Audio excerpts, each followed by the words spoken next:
Com calma. Que isso, mas desculpa, Mauro. Então, falou daquele jeito dele, né? Ele fala titês, né? Ele fala num dialeto próprio, respondeu algumas perguntas, outras ele se esquivou, deu lá o famoso somebody love lá.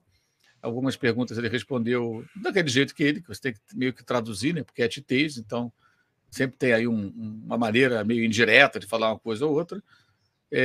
Para mim ficou assim, claro, não que me tenha me surpreendido a questão dele ter mudado de ideia, né? Ele fala de uma sintonia entre os interesses do clube e dele, e obviamente a tradução disso é a Copa Libertadores, ou seja, ele se interessou pela proposta do Flamengo. Se ele viesse trabalhar no Flamengo, fosse trabalhar no ano que vem, sem a Libertadores, seria um cenário muito pior. Então ele assume para justamente tentar a classificação para a Libertadores, que é interesse dele e do clube. Ele quer disputar o torneio, né? E o clube quer, evidentemente, estar presente mais uma vez. E essa vaga não está assegurada. Se tivesse o Flamengo conquistado tipo, a Copa do Brasil, demitido do Sampaoli, talvez o Tite assumisse só no ano que vem e eles tocassem com o interino até o final do ano. Pensando, já está na Libertadores, esse campeonato está perdido, não sei o quê. Enfim, mas não é esse o caso. Eu vi aquela pergunta também que já era esperada sobre a questão do Gabriel, mas não foi uma pergunta, digamos, formulada por completo, que a colega que fez a pergunta não chegou a especificar aquela questão do cântico da torcida, que o Gabigol cantou junto. Eu acho isso uma tremenda bobagem também. Né? Se um cara de 62 anos de idade, um outro de 27, forem brigar, porque um ali, todo mundo bebendo em cima do carro do trio elétrico, embarcou no coro da torcida, não trabalho mais, pois seria uma babaquice, uma fatalidade sem tamanho, né? Se resolve lá e acabou e toca o barco. Isso é ridículo até pensar que alguém não vai trabalhar por isso. É diferente de uma digamos assim, de um ataque frontal, uma crítica direta, uma porrada feita com consciência e tudo. Foi a molecagem ali, passou batido sobre isso. E eu senti falta de mais perguntas sobre o jogo de quinta-feira e como ele quer fazer para o time funcionar, o que deve ter de diferente. Basicamente, as perguntas direcionaram para, digamos assim, teses que eu acho até meio óbvias, né, que ele já defendeu em várias ocasiões. O time tem que defender bem, tem que atacar bem, tem que ser bom na bola parada, sim, sem dúvida. Mas o que você vai fazer primeiro? O que você vai atacar primeiro? Qual é o principal ponto que você quer já aprimorar esse time? É o sistema defensivo? É a bola parada? A criação de oportunidades e transformação dessas chances em gol? Eu acho que ele vai começar pela defesa, que geralmente ele começa os times pela defesa.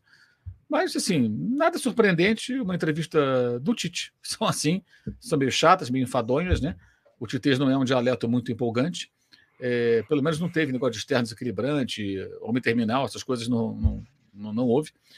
E acho que dessa vez, vou até fazer um registro, já critiquei tantas vezes essas coletivas do Flamengo, dessa vez as perguntas foi tudo muito bem organizado, as perguntas foram feitas por jornalistas dos veículos, não teve o canal do Fla não sei o quê, com 100 seguidores, perguntando coisas do tipo, ô Tite, a nossa defesa, o nosso ataque, o nosso time, não teve essas coisas, porque assim, é coletiva, não tenho nada contra os youtubers, tá?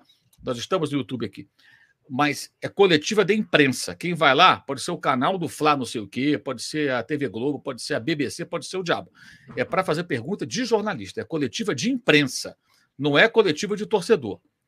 Não é bate-papo de torcedor. Tem lá uma abertura para que um sócio-torcedor faça uma pergunta no começo, uma ou duas. Até a primeira pergunta foi muito boa do rapaz lá, o torcedor.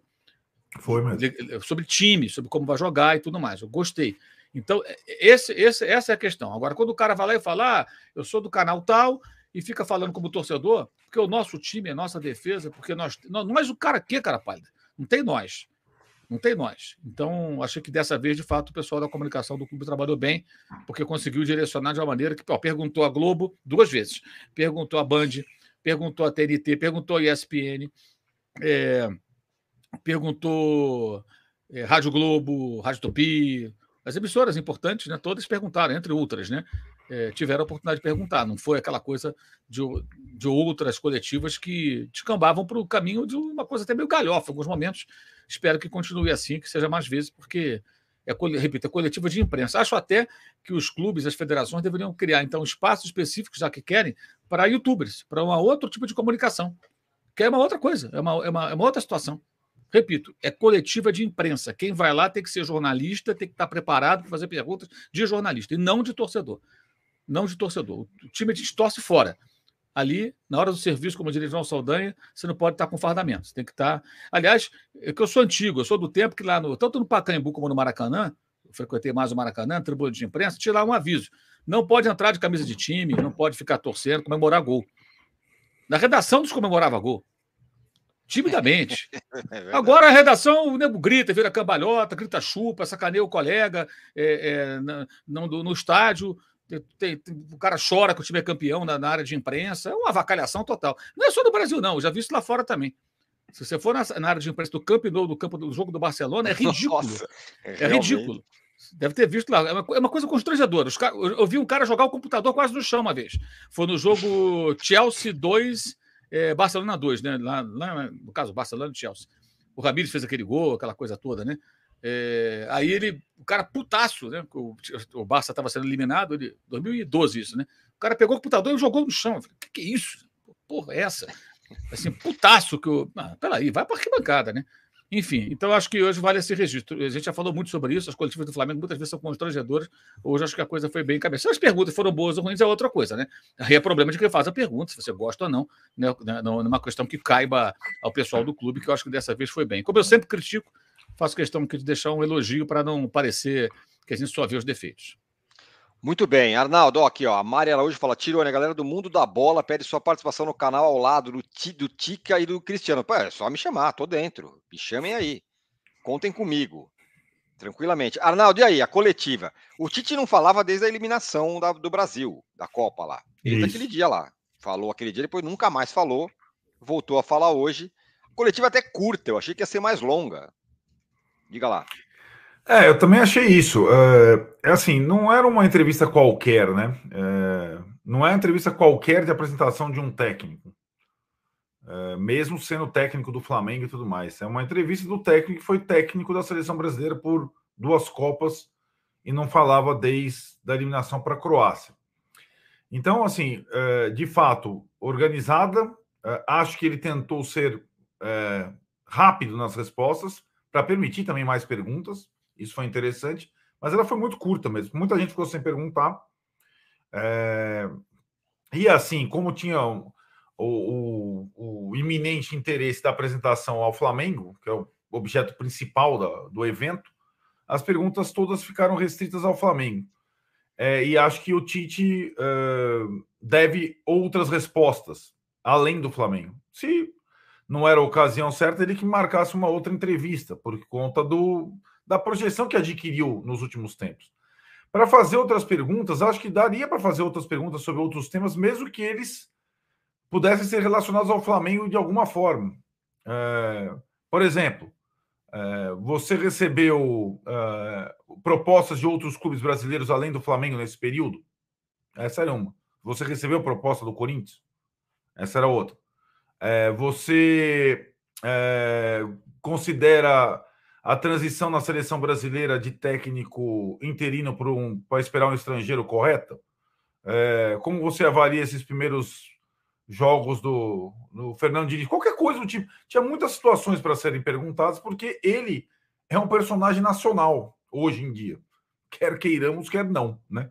Ele virou um personagem nacional. Então, não, é uma coisa que era muito além a coletiva do Sampaoli, muito além da coletiva do Dorival Júnior, que ele foi contratado lá atrás, e assim por diante. Mas aí ficou, pelo tempo exíguo, ficou muito restrito. Acho que o Mauro postou várias coisas interessantes sobre o Tite para ler nas entrelinhas as poucas coisas relevantes que ele falou. Acho que tem umas coisas interessantes mesmo, de composição de time. A situação específica, que seria a suposta pedra no sapato da coletiva, colocada logo no início, por que você aceitou trabalhar em 2023 e não em 2024, como você tinha dito lá no podcast? Eu acho que ele se saiu bem. Sempre achei completamente justificável ele assumir um time nesse momento. A única coisa é um pouco até que você tinha dito hoje mais cedo, Tirone, antes mesmo da coletiva. O Tite, a minha interpretação, você usou outra expressão, mas a minha interpretação é o Tite se levar muito a sério. Se colocar como um arauto da postura correta no meio futebolístico, num bando de né? E isso normalmente, assim, na verdade, é uma armadilha para qualquer profissional do futebol. Porque o cara que se coloca assim, eu não cumpro meus contratos até o fim. Vai chegar uma vez que ele não vai cumprir o contrato até o fim. Eu não trabalho em tal time e tal. Vai chegar uma hora que ele vai trabalhar em tal time e tal. E assim por diante. E ao sempre se colocar nessa posição, uma espécie de, né, de oásis nesse mundo, ele se expõe a mudanças de opinião que todos nós temos, a mudanças de decisão. E acho que quando ele falou o porquê, antecipou a sua decisão, ele foi completamente compreensível nessa. Porque, de fato, para ter um 2024 bom, com mais horizontes, valia a pena ele trabalhar em 2023 para tentar viabilizar o 2024. Simples assim, né? Mas foi uma das poucas, digamos, perguntas incômodas. E, na verdade, muitas vezes essas entrevistas coletivas, já que a gente tem tanto pouco acesso a esses personagens do futebol, as entrevistas, elas precisam ser, muitas vezes, carregadas de perguntas incômodas, faz parte. Até porque aí o entrevistado tem condição também de dar respostas menos triviais, né? E mais sinceras, né? Eu acho que nisso eu achei que a entrevista ficou devendo bastante em perguntas incômodas, em perguntas para um personagem que é muito grande no futebol brasileiro hoje em dia.